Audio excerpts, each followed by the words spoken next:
Saudaraku, kita memang telah diselamatkan oleh karena kasih dan anugerah Allah.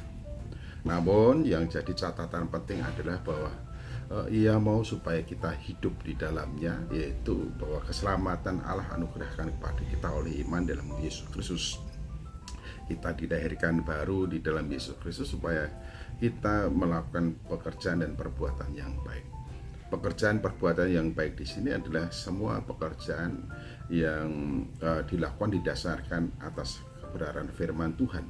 Dan sebelum semua sampai pada tataran itu, kita semua harus tahu bahwa proses untuk menjadi mampu melakukan segala hal itu baik, atau menjadi semua pekerjaan kita itu baik, itu oleh karena kita diproses dalam satu pembaharuan dari hari ke hari oleh kebenaran firman Tuhan.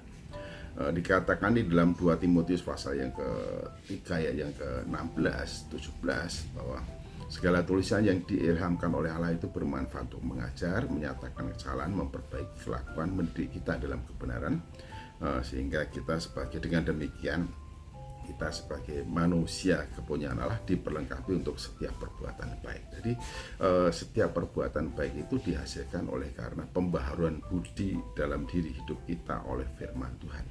Dan kebenaran firman Tuhanlah juga yang mengkoreksi dan menjadikan kita ini bersih, sehingga hidup kekristenan kita menjadi kehidupan yang produktif. Dikatakan di dalam Injil Yohanes pasal 15 ayat 2 dan 3, yang tidak berbuah dipotongnya, yang berbuah dibersihkannya supaya lebih banyak berbuah.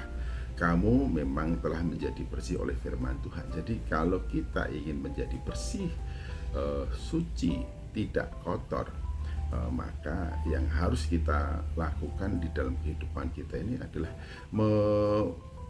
memberikan diri hidup kita oleh Roh Kudus diperbarui melalui kebenaran firman Tuhan.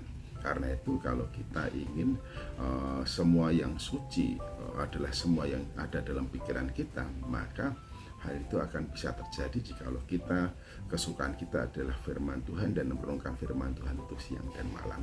Firman Tuhan itu akan membersihkan segala pikiran kotor, segala pikiran yang tidak suci. Firman Tuhan itu juga akan membersihkan hati yang kotor dan juga yang tidak bersih, sehingga oleh firman Tuhan kita menjadi mengerti apa yang suci, apa yang bersih, apa yang tidak bernoda, apa yang tidak cacat, apa yang tidak celah.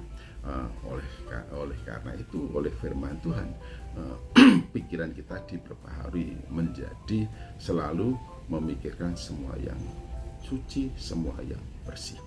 Nah, pikiran yang kotor, pikiran yang jorok, pikiran yang tidak bersih, pikiran yang tidak suci terhadap siapapun dan apapun akan menghasilkan sikap hati dan perbuatan yang tidak suci dan tidak bersih dan tidak murni juga. Oleh karena itu, supaya kita memiliki hati yang suci, hati yang murni, maka pikiran kita harus diisi dengan pikiran yang suci, yang bersih. Pikiran yang suci dan bersih hanya dimungkinkan apabila kita mengisi pikiran kita dengan firman Tuhan. Maka itu juga akan membersihkan hati kita, pikiran kita. Dikatakan oleh pemazmur bahwa dalam hatiku aku menyimpan janjimu, supaya aku jangan berdosa terhadap engkau. Jadi kalau melalui pikiran firman Tuhan itu memperbaharui pikiran kita, lalu firman Tuhan akan memperbarui juga hati kita, dan hasilnya adalah budi pekerti, perilaku dan tindak tanduk hidup kita juga akan menjadi bersih dan suci. Mengapa demikian? Karena Tuhan ingin supaya kita mempersembahkan hati yang suci, bersih dan murni kepadanya. Dan juga mengapa kita dipilihnya, mengapa kita ditentukan sejak semula menjadi orang-orang pilihan dan anak-anak Allah, yaitu supaya kita hidup kudus dan tak tercacat, sehingga hidup kita menjadi puji-pujian bagi kemuliaan namanya. Jadi kita mengerti ya, mengapa kita harus mengisi semua yang suci itu dalam pikiran kita dan memikirkan semua yang suci itu.